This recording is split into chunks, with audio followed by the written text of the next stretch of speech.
Hello. Aduh, I feel like I've been struggling with lenses in general.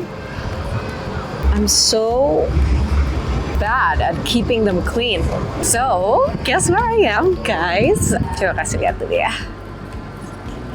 Oke. Ini salah satu clue-nya.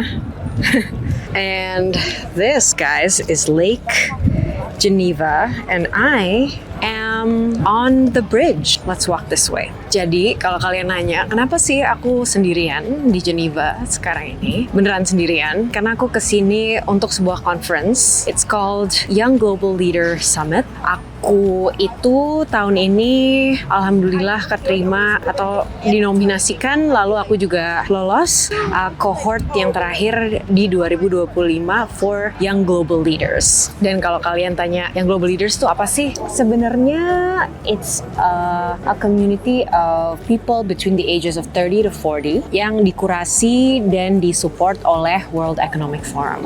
Dan fungsi dari komunitas ini adalah untuk memfasilitasi cross-disciplinary and cross-cultural, cross-country collaboration, especially when it comes to solving world issues together and challenges that we experience collectively. So, honestly, it feels like a really big deal, dan aku tuh kadang-kadang suka bertanya juga ke diri sendiri, like, what did I do to deserve to be a part of such a group of really amazing people? Dan karena dari itu, aku jadi terinspirasi hari ini untuk ngebahas Maudi's Thoughts, topiknya imposter syndrome. So, let's break it down, guys. Oke, mungkin kita bahas dulu imposter syndrome itu apa. Oke, mungkin let's just put the definition here, yang kayak the internet definition. Ooh, you guys are on the lake, you guys might fall. Tapi buat aku imposter syndrome itu sindrom dimana kita merasa we don't deserve to be at a certain place because we feel a sense of inferiority, we don't feel like we are on par with the people around us, and that basically we're just not good enough. Why would we be in this situation? And being a part of a community like the YGL atau komunitas apapun itu definitely membuat sindrom itu muncul lagi.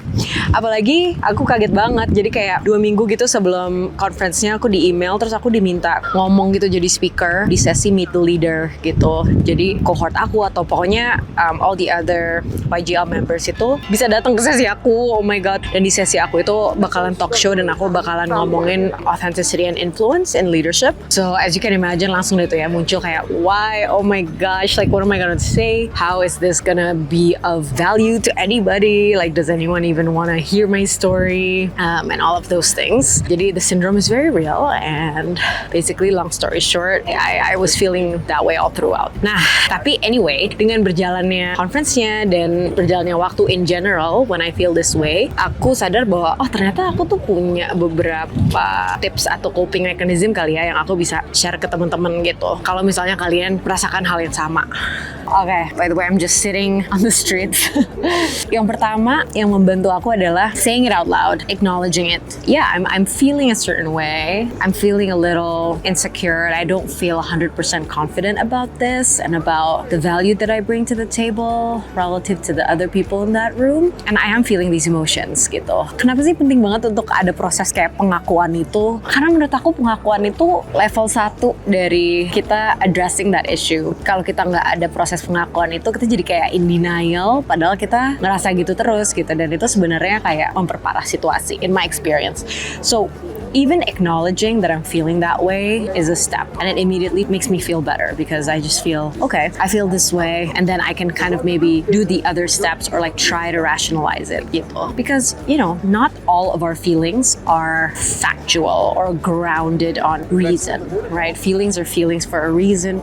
They come up, and when you acknowledge them, I feel like you give it less power. Whenever you're insecure and then you tell someone, oh, I'm feeling insecure, the insecurity has less power over you because you just spotlighted it. So that's step 1, acknowledging it. This is actually really hot. I'm gonna move. Poin yang kedua adalah reframing. Aku merasa bersyukur dan privileged banget gitu ya dapat kesempatan sekolah di tempat-tempat yang sangat bagus, yang juga diisi dengan orang-orang berprestasi gitu. But it also means that every time I'm in a new academic environment, I basically feel the sense of being maybe like not enough because the people around me are always seemingly like so much cooler, so much smarter, so much whatever gitu. Jadi sebenarnya ini fenomena yang cukup sering aku alamin, dan reframingnya adalah aku tuh even lupa ini quote dari mana, but sampai hari ini quote ini sangat impactful buat aku. Basically, it goes something like, if you're surrounded by people who are smarter and in a lot of ways better than you, then congratulations. You basically are the person who will grow the most from being a part of that group. Grow dalam arti, kita pasti belajar banyak banget dari orang-orang ini. Pasti orang-orang ini punya pengalaman, punya expertise, punya knowledge yang oke kalau emang lebih tinggi, but then it's your opportunity to learn and absorb, and you're the one at an advantage in some ways because you have so much more to learn from these people, and your growth will just be much greater than their growth, arguably. Itu lebih kayak reframing sih. Whether or not it's true, whether or not it's whatever, itu kan kayak subjektif ya. Emang kadang-kadang intelligence and all these things, prestasi gitu-gitu tuh kayak ya subjektif sih, susah. Tapi buat aku it's helpful aja sih untuk reframe kayak gitu. Jadi pada saat aku lagi ngerasa insecure dan udah mulai meragukan situasi ini atau kayak meragukan my self-worth, that's kind of what I tell myself. It's like, you're the luckiest person here then. You're the one learning the most. And that mindset's really, really wonderful and always makes me reframe the situation as not one of performance, but one of learning. You know, when you come into a situation and you want to perform, you feel like a lot's at stake and you kind of get into this comparison mindset. But when you reframe it and you turn it into an environment of learning, then you're less competitive and you don't judge yourself, and you let yourself make mistakes and you let yourself be the absorber in the room. And I think that that's great. Oke, yang ketiga yang juga sama pentingnya menurut aku adalah mengubah mindset kita dari performance tadi and competition tadi menjadi mindset service atau serving. Yang aku maksud adalah di situasi tersebut di mana kita merasakan imposter syndrome, kita basically bertanya ke diri kita sendiri, how can I add value and how can I serve a bigger mission in this moment in time. So kayak misalnya waktu aku deg-degan banget bahwa aku tuh bakalan jadi speaker, aku tuh mikirnya gini aja, this is such a huge opportunity buat aku untuk represent Indonesia, untuk ngebahas Indonesia, untuk ngangkat tentang, kebetulan aku kemarin cerita juga di speaker sessionnya tentang civic engagement yang sedang terjadi di Indonesia gitu, dan bagaimana anak-anak mudanya sangat aktif, berkumpul, sangat berani dalam menyuarakan aspirasi mereka, sampai akhirnya juga terkumpul menjadi satu dokumen yang disampaikan secara formal gitu. Jadi beyond just the democratic act of protesting, the Indonesian young people actually did a coordinated collective action, which is not easy to do, and that's like impressive too in some ways. And so I got excited about the prospect of talking about that. Dan akhirnya tuh poinnya jadi bukan kayak, aduh, am I good enough?